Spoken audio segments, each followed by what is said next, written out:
Hello again, this is Adam with brahwegotthis making another ESO video, and today we were talking about the state of the game. These are videos I haven't really made before, and I'd like to try to do this about twice a year just to give kind of an overall update of how the game is going and doing, and allow people who may have been away for a while to know a little bit of what is going on, good or bad, with the game. Now, before we begin though, I don't want you all to think that this is just going to be another crap on ESO video, because I really want to give some hard data and kind of discuss just where ESO is here at the end of the year. And so if you would like to see more of these videos, please leave a like and let me know, because I'd like to do more state of the games. I'm not going to do one every week, obviously, but I think doing maybe 2 of them a year is a solid thing. Thank you again to my members and patrons. If you'd like to become a member, check out the memberships down below. You get your name up here in the video and much more. But without further ado, let's get into the video. So it's safe to say we should probably get the elephant in the room out of the way and say that obviously this hasn't been ESO's best year. We all know this, we all have watched videos, we all have witnessed some pretty lackluster stuff this year, but is this game actually doing that poorly? Because you see all these videos about ESO dying and all this stuff, but is it actually dying or declining? Well, I'm going to go into some of the data that we do have and talk about the speculative data as well. So first off, ESO has definitely and objectively seen a decrease in viewers' interest in all things related. You're going to have to take some of this data with a grain of salt, but I do trust this site because it should be very accurate since all it does is track Twitch.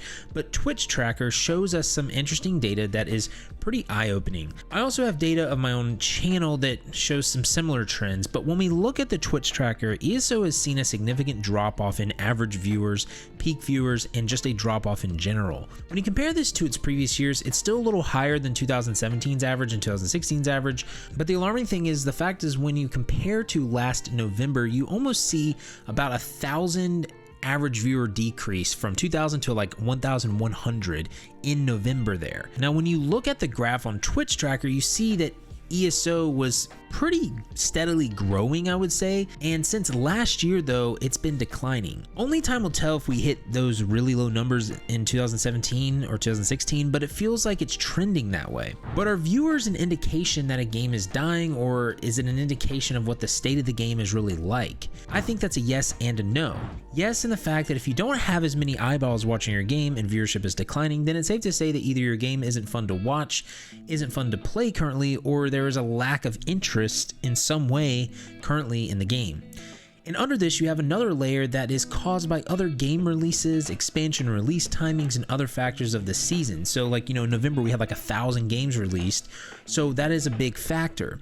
But again, if you compare that to last November, we're still down about 900 viewers on average. But in my opinion, if the game wasn't declining or in a bad state, I think these numbers again would still be a little higher. Now, the reason I said that it doesn't necessarily mean a game is in a bad state is because depending on who is getting a lot of the viewers, if that streamer goes to another game just because, or viewers a lot of times will follow that streamer, and that can kind of skew data. But again, I think a lot of streamers are really just playing other games right now, which doesn't drive home that the game is overly exciting right now. Now, when it comes to YouTube, my channel along with other ESO channels have taken a massive hit on viewership for the most part. If I had to average out with the viewership, I would say that I'm getting about 50% less interest in ESO just by glancing at my views on certain videos. I gauge that based off the event videos I do.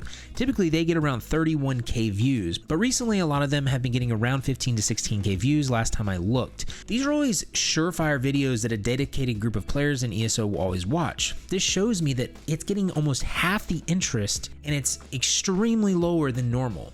The lowest it's ever been since I've been making YouTube videos. This shows me that the interest in ESO though is extremely low. And since I've made YouTube videos, this is the lowest my channel's been since kind of growing out of that early stage of YouTube.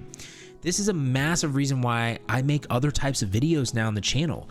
I'm trying to branch out because I see and have seen ESO declining this year. But what is the reason behind this lack of interest of Twitch and YouTube viewers? Is it the game isn't fun right now? Is it that there's other games that are just better? Is it that people are just burned out? Is it broken trust with devs? These are all valid questions, which we will answer once I tell you about the sponsor of today's video, the Ridge Wallet. Today's sponsor, like I said, is the Ridge Wallet, you all. There's a reason I've done over 15 sponsored videos for the Ridge Wallet, and it's because I love their products. I love the wallet. I love the key case. They're so compact. I love the styles that they have. This can hold up to 12 cards, has a cash strap, and it has RFID blocking technology. And right now you can use my link, which is down in the description and the comment section, ridge.com/brahwegotthis, to save up to 40% till December 22nd. Again, that is ridge.com/brahwegotthis to save up to 40% until December 22nd. But again, y'all, definitely check out these products. They are fantastic. They're compact and they help you just really simplify your life. So thank you again, Ridge Wallet, for sponsoring today's video. So I believe there's a lot of reasons why this is happening. I'm going to break down some of these once we get into the PvE and PvP sections of the state of the game, but the biggest reason why I think this is happening is because I think people are just burned out and honestly bored of the same thing. ESO has been doing the same cycle of content, events, etc. for almost 4 years now. This cycle of chapter releases and DLC dungeons and events every month or so was fun and exciting for a good while, but I think this year people really just have gotten tired of the same thing every year.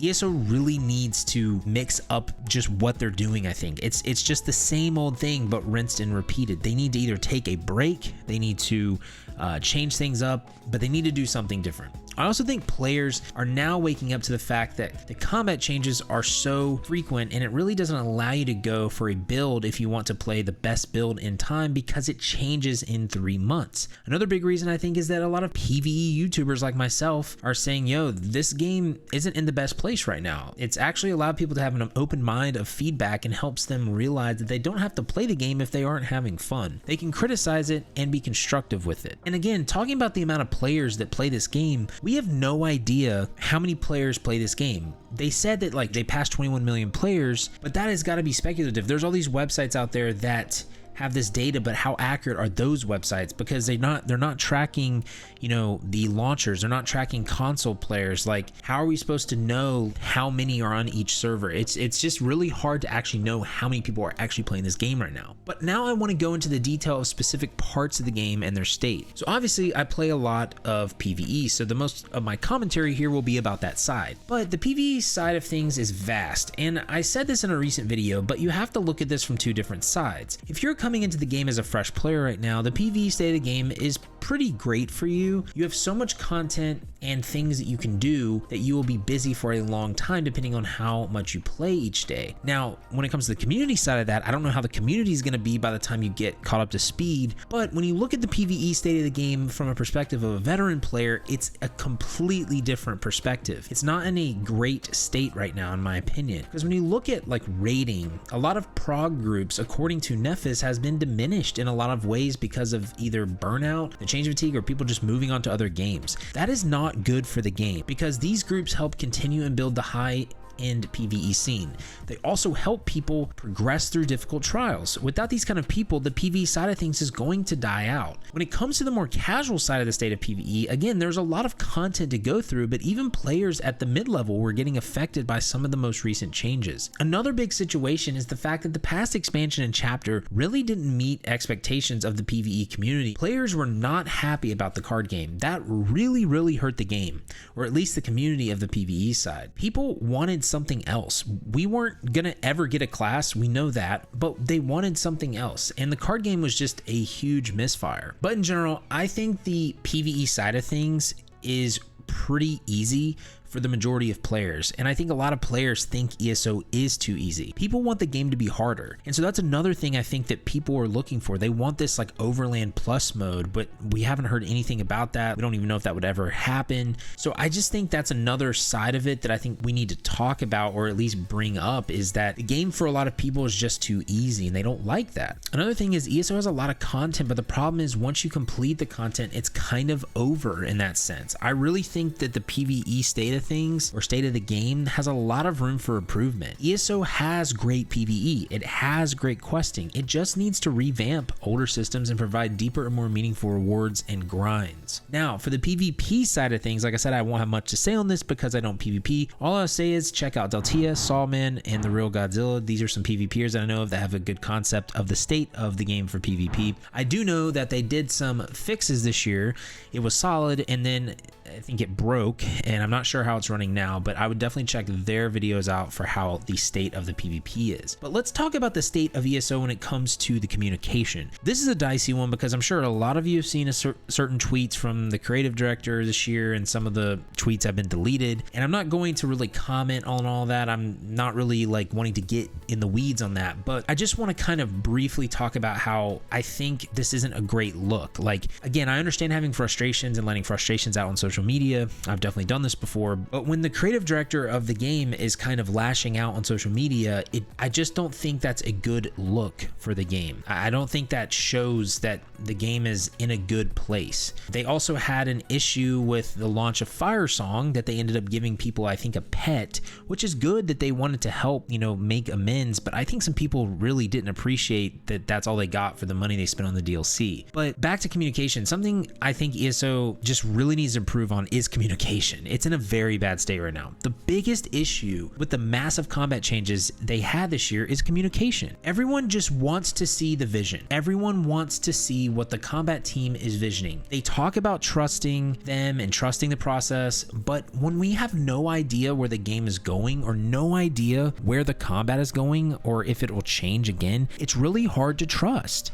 And in my opinion, I think ESO does a great job at communicating at the community manager level. Jess and Gina do a fantastic job at what they do. Like, a fantastic job. They are so awesome. But I think there needs to be more communication from maybe higher up people in the company. I don't know if that's like, again, like the president, I don't know who it is, but I really like when they do those letters from like Matt Fior. It really actually means a lot to me when I see those. I think it means a lot to other people as well, because it seems like he's very genuine in those letters. So I think ESO needs to start doing more of those and more roadmaps to show us what they have planned a year in advance, 3 years in advance, 2 years in advance. I understand that they probably want to keep things hush hush to build anticipation and to keep things confidential, but at this point, what do you have to lose? Like, I for one would appreciate more communication about the vision. Let us know, like, if you're planning to make combat like tab targeting, I'm not saying that's what they're going to do, but if they want to make combat tab targeting, and the reason they made combat a little easier or like nerfed certain things is because next year they're going to do that to help with performance, let us know that. Like, again, I'm not saying that's going to happen, but like, I think we really need to see a vision, and I think that is really the thing that's lacking, is we have no idea what's happening. We have no idea. I have no idea what's going to be happening, and it's December. We don't know where we're going expansion wise, and I know that normally they don't say that stuff until beginning of January, but I just think they need to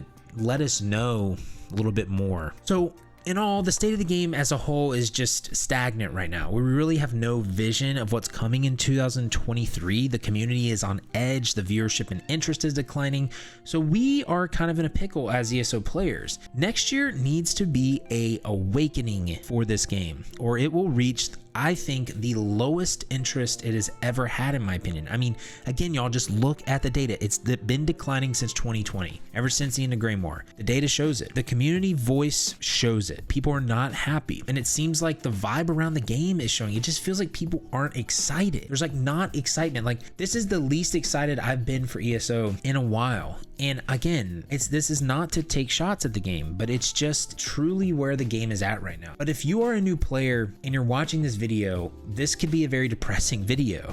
And again, my goal was to not make this video depressing. My goal was to look at data and to look at where the game is literally at right now. And you have to understand the perspective that we come at with as a veteran player is that we're looking at everything as a whole. We've done so much in the game, so we have to look at it from our perspective. We put thousands of hours into this game. If you're new, you have tons of hours to put into this game. But my fear is that by the time you get to this point, or you might not make it to this point because the community might dwindle. The game might just lose support. Like, I don't really know where their vision is heading, but that's my fear for new players. I think that's the sad part about the state of ESO. And I really, really want this game to succeed, you guys. I want it to succeed. So it'll be interesting to see what feedback they have listened to and what feedback they actually implement next year. But I honestly am really interested to see what happens. But if you did like this video, make sure to like, subscribe, heavy attack that bell icon to stay up to date on all the content in the channel. Check out the videos up on the top of the screen. And just remember, y'all, to have faith, be great, and I'll see you on ESO.